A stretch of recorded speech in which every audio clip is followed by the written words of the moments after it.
અમેરિકામાં કેલિફોર્નિયામાં છે ને રેડવુડ ટ્રીઝ છે, 5-6 હજાર વર્ષ જૂના છે.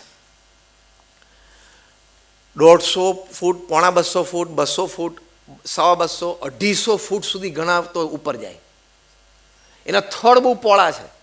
આપણા જેવા આમ 5-7 માણસો આમ હ્યુમન ચેઇન કરીને ઊભા રહીએ ને તો એને બથમાં ના લઈ શકીએ, એટલા પોળા.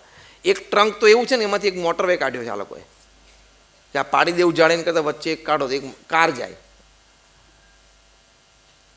હવે કેલિફોર્નિયા તો સેસ્મિક ઝોન છે, એટલે કે અર્થક્વેક પ્રોન ઝોન છે. અમેરિકામાં પેસિફિક વિન્ડ્સ સ્ટ્રોંગ આવતી હોય, એક પણ ઝાડ પડ્યું નહીં, પડ્યું જ નથી અત્યાર સુધી, આટલું હેવી મોટું. જે બધાને એમ થયું બાયોલોજીસ્ટને કે આમાં સંશોધન કરાય, અને મૂળિયા બહુ તાકાતવાળા હોવા જોઈએ અને બહુ ઊંડા હોવા જોઈએ. This is common sense. ખોદ્યું ને તો 6 થી 10 ફૂટ જ ઊંડા મૂળિયા છે. હવે 250 ફૂટ ઊંચું ઝાડ, 200 ફૂટ ઊંચું ઝાડ, 200 ગણો એટલે કેટલા માળ થયા? 20 માળ. ચલો 18 તો ગણો. 18 થી 20 માળ ઊંચું બિલ્ડિંગ હોય, એનું ફાઉન્ડેશન 5 ફૂટ ચાલે. મિનિમમ રાઉન્ડ અબાઉટ કેટલું જોઈએ? હા, 15, 18, 20 ફૂટ સુધી જાય. 20 ફૂટ જોઈએ. 5 થી 10 ફૂટ મૂળ. અતિ આશ્ચર્ય લાગ્યું કે આ મૂળિયા તાકાતવાળા નથી, એટલા ઊંડા નથી, છતાં આ આટલો પેસિફિક સ્ટોર્મ સહન કરી જાય છે.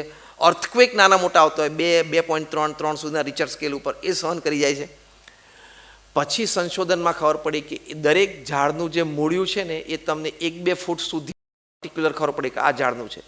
2 ફૂટ પછી તમને ખબર ના પડે કે આ ઝાડનું છે કે બાજુના ઝાડનું છે. ખબર પડી? દે આર ઇન્ટરટ્વાઇન્ડ, એકબીજા સાથે હળી મળી ગયા છે. એટલે નીચે એ લોકોની મજબૂતી વધી ગઈ. હજી આગળ સંશોધન કરવાનું બાયોલોજીસ્ટને મન થયું. They again went deep into their research. ત્યારે a fascinating thing came out કે નોર્મલી જેમ આપણે માણસો પૃથ્વી ઉપર સંસાધનો માટે ઝઘડીએ છીએ, એમ પૃથ્વીની નીચે દરેક વૃક્ષના મૂળિયા પણ એકબીજા સાથે પાણી અને મિનરલ્સ માટે ઝઘડે છે. આ બાયોલોજીસ્ટ કહે છે એ સામાન્ય ઘટના છે. એટલે તમે પૃથ્વીની ઉપર રહો કે નીચે રહો, તમારે ઝઘડવાનું વૃત્તિ છે ને, મૂળતા પડી. તો ત્યાં પણ એ ઝઘડો ચાલે છે. કેલિફોર્નિયાના redwood trees is the only species in the world where the roots they don't fight for resources, the roots they share resources. કેટલું મોટું સંપનું દ્રષ્ટાંત પૃથ્વી ઉપર ભગવાને મૂક્યું છે કે એ લોકોના મૂળિયા એકબીજા સાથે મિનરલ્સ એક્સચેન્જ કરે છે, પાણી એકબીજાને એક્સચેન્જ કરે. તારે થોડેક અત્યારે વધારે પાણીની જરૂર છે, તું થોડુંક પાણી લઈ જા. એટલે સેસ્મિક ઝોનમાં રહે છે, પેસિફિક સ્ટોર્મ્સ છે, આવી હાઈટ ને આવા તોતિંગ છે, મૂળિયા ઊંડા નથી, છતાં પણ બધા ટકી ગયા અને બધા સમૃદ્ધ થયા, લીલાછમ. એનું કારણ શું? સંપ. અને સંપ નહીં હોય ને તો આપણા વડવાઓ એક કહેવત કહેતા કે સંપ ના હોય તો ઘરમાં ગોળા પણ સુકાઈ જાય, સંપ ના હોય તો ઘરમાં પાણીનો ઘડો પણ સુકાઈ જાય. પ્રમુખ સ્વામી મહારાજે એક વખત એનું વિવરણ કર્યું. તમે જોજો, અત્યારે તમને અર્થ પૂછે ને આ કહેવતનો તો આપણને લગભગ કોઈને અર્થ ખબર નહીં હોય કે સંપ ના હોય તો ઘરના પાણીના ગોળા પણ સુકાઈ જાય. એનો અર્થ શું? પ્રમુખ સ્વામી મહારાજ એક વાર એનું વિવરણ કરેલું. ત્યારે અમને બધાને પહેલી વાર અર્થ ખબર પડી કે સંપ ના હોય ને એટલે ગોળામાંથી પાણી પી અને ત્યાંથી એ જતો રહે, ગોળો ધીમે ધીમે ખાલી થાય. બધાને એમ હોય કે હું શું કામ ભરું, બીજો ભરશે, એમ કરતાં કરતાં સુકાઈ જાય. એક સમય એવો કે એમાં પાણી જ ના હોય. એટલે સંપ ના હોય તો ઘરમાં ગોળાનું પાણી પણ સુકાઈ જતું હોય તો સમૃદ્ધિ પણ સુકાઈ જાય ને. અત્યારે સુપ્રીમ કોર્ટમાં એક કેસ ચાલે છે, મા અને બેટા વચ્ચેનો કેસ છે. બાયોલોજિકલ મધર એન્ડ બાયોલોજિકલ સન. 11,000 કરોડનો કેસ ચાલે છે. માતા તરફથી જે વકીલ છે અને દીકરા તરફથી વકીલ છે એ લોકો બોમ્બેથી રેગ્યુલરલી અપિયર થવા માટે જાય છે અને પર અપિયરન્સ બંનેના વકીલો 7 થી 8 લાખ રૂપિયા ચાર્જ કરે છે.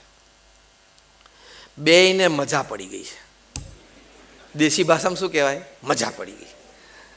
બેયને મજા પડી ગઈ. કેમ? વારાફરતી બે મુદતો લઈને આવે. અહીંથી જવાનું સરસ ફર્સ્ટ ક્લાસમાં, પાછા આગલા દિવસે સાંજે જાય એટલે રાત ક્યાં રોકાય? 5 સ્ટાર હોટલમાં. બીજે દિવસે ત્યાં ગાડી ડ્રાઈવર આ તે બધું ગોઠવાય. અને કોર્ટમાં, સુપ્રીમ કોર્ટમાં તો ઘણી વખત મિનિટ્સ અને મિનિટ્સમાં નહીં સેકન્ડ્સમાં કામ ચાલતું હોય. એટલે 15-25 સેકન્ડમાં મુદત લઈને આવતા રહે બહાર. એટલે બે જણાના 8-8 લાખ ગોઠવાઈ ગયા.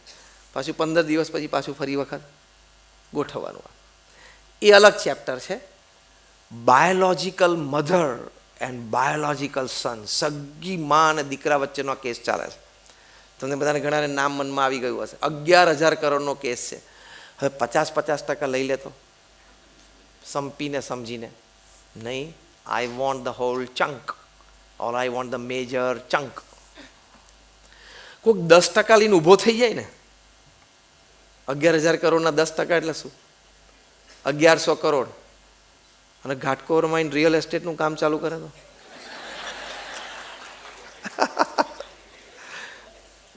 1,100 કરોડ પોતાના માલિકીના અને ઇન હેન્ડ એ રિયલ એસ્ટેટમાં પડતો કેટલી તાકાતથી પડી શકે? જબરજસ્ત તાકાતથી મોટી માછલી સીધી કૂવામાં પડે ને. 10%. નહીં, હું આખી જિંદગી બળતો રહીશ અંતરમાં, આખી જિંદગીમાંથી આમાંથી કશું હાથમાં નહીં આવે તો તને તો છોડીશ જ નહીં. આ દુઃખી. એટલે વેલ્યુએબલ્સના આધારે દુઃખી. અને એમાં વેલ્યુ સિસ્ટમ એપ્લાય કરે કે બોલ તારે શું જોઈએ છે? 70% જોઈએ છે? 80% જોઈએ છે? કે હા 85 લઈ જાય, મને ખાલી 15% આપે એટલે કાલથી હું શાંતિ મારો ધંધો ચાલુ કરી દઉં. 1,000 કરોડમાં કેવો ધંધો થાય? આ તાલીઓ પાડો છો ને, પણ આ તો 11,000 કરોડની વાત છે. 11,000 માટે પણ બોલાચાલી થઈ જાય છે. Yes or no? It is happening. એટલે વેલ્યુએબલ્સ પાછળ, એટલે મૂલ્યવાન ચીજો પાછળ આપણે જે ગાનપણ છે ને, એટલે વેલ્યુ સિસ્ટમ ખોઈ બેઠા. અમારા ગુરુ હરિ મહંત સ્વામી મહારાજને જે સૌથી પ્રિય ગ્રંથ છે ભગવાન સ્વામિનારાયણની વાણી છે. ગ્રંથનું નામ છે પુરુષોત્તમ બોલ્યા પ્રીતે. એ ગ્રંથમાં જે સંપનું ચેપ્ટર છે ને, મહંત સ્વામી મહારાજને બહુ ગમે છે. એમની પર્સનલ બુકમાં તો એમણે કેટલી હાઇલાઇટર્સ ને અંડરલાઇન ને સ્ટાર ને માર્કિંગ કરેલા છે આ ચેપ્ટરમાં. એમાં ભગવાને એક સરસ વાત કરી છે. ભગવાન સ્વામિનારાયણે કહ્યું, જ્યાં સંપ હોય ત્યાં ભગવાનનો નિવાસ હોય. કેટલી તાકાત આવી ગઈ! સંપ એક વેલ્યુ છે અને ભગવાન આવી ગયા એટલે દુનિયાના કોઈ વેલ્યુએબલ્સની કમી તમારી પાસે રહે? કાંઈ ના રહે.